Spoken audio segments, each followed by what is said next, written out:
Good morning, Mets fans, and welcome to a Thursday edition of Driving with Mr. Met. I am Mr. Met, and today is Thursday. What did I miss since the last time I recorded a video? Oh, that's right. There was that game where the Mets gave up 3 touchdowns and 2 safeties. That was a fun one. And then there was the return of Noah Syndergaard, which was yesterday. Not that it mattered because the Mets still lost. I'm going to talk about the last 2 games with the Nats and preview the upcoming series that kicks off tonight with the Braves on today's show.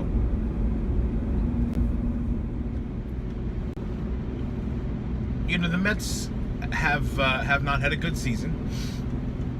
I think anyone who has watched them will agree. But what happened on Tuesday night was a debacle. It was pathetic.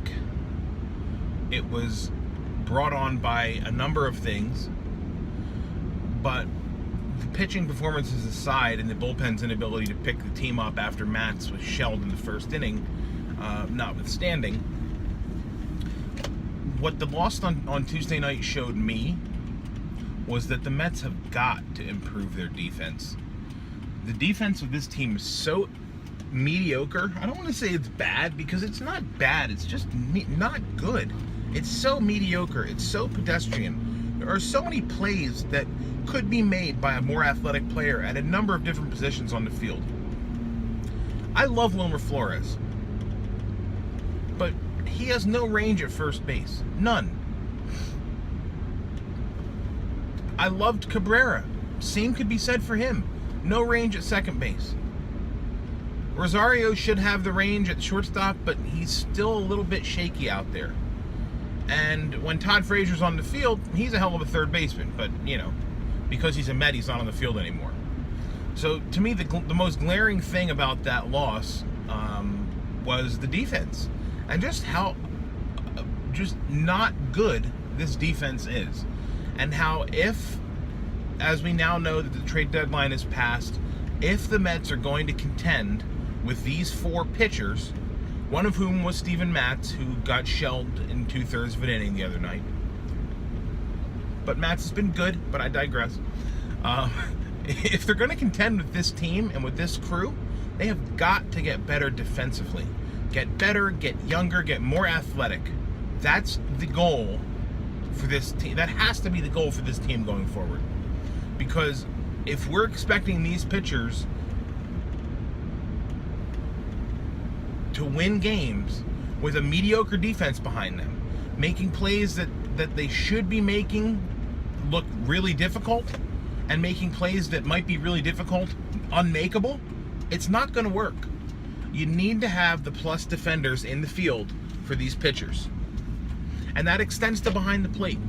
And that takes me to yesterday's game. Syndergaard was stolen on, and you know you can't blame Mesoraco for it because you know it's on the pitcher to hold runners, and the book is out on these guys.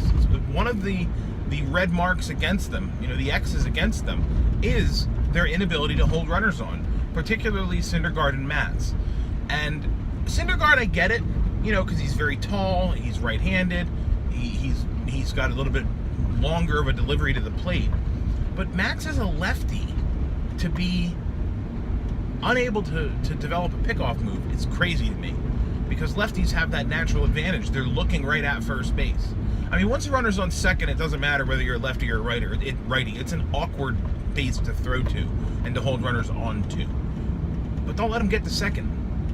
You give up a single, hold him at first. Figure out how to come up with a pickoff move to hold these guys at first base when they get on.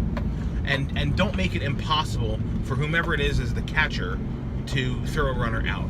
And that's what it is. I mean, it is virtually impossible when guys get the jumps that they're getting off of Syndergaard and off of Matz. Wheeler doesn't seem to have the same problem, and Jake doesn't either.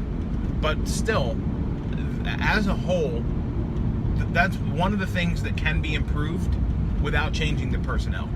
Figure out how to develop a pickoff move. That should be the only thing Steven Matz works on this offseason. Developing a pickoff move.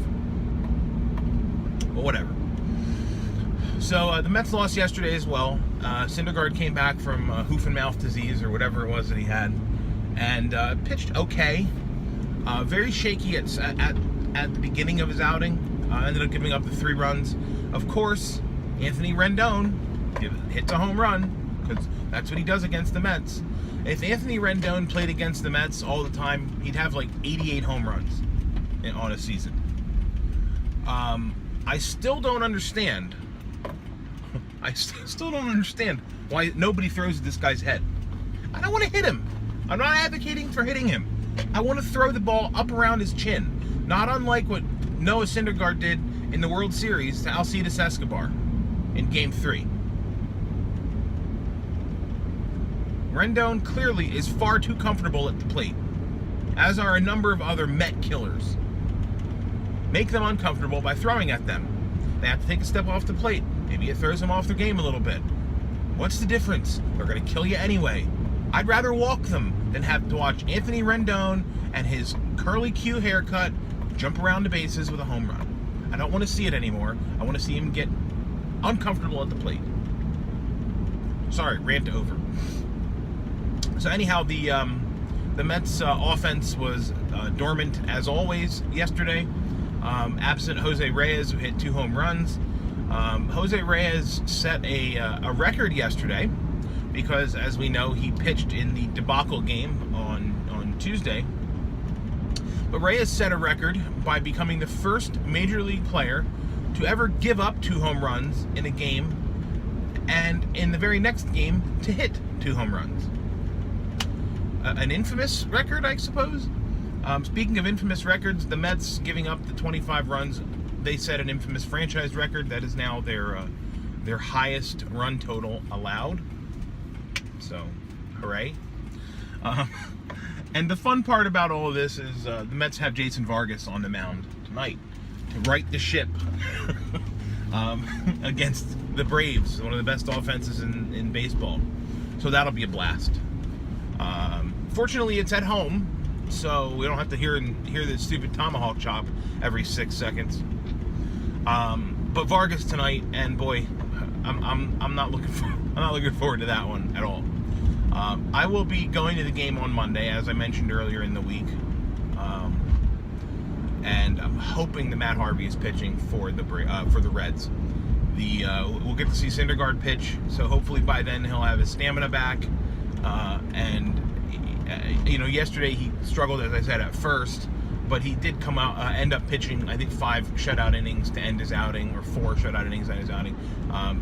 Looked much better. His velocity was up there, so he looks like he's over his disease and illness, and he'll be back to normal. But I'm hoping for that to be the case on Monday when I see him pitch with my kids. So that's going to wrap it up for today. I will be back tomorrow to talk about Jason Vargas's stellar outing tonight.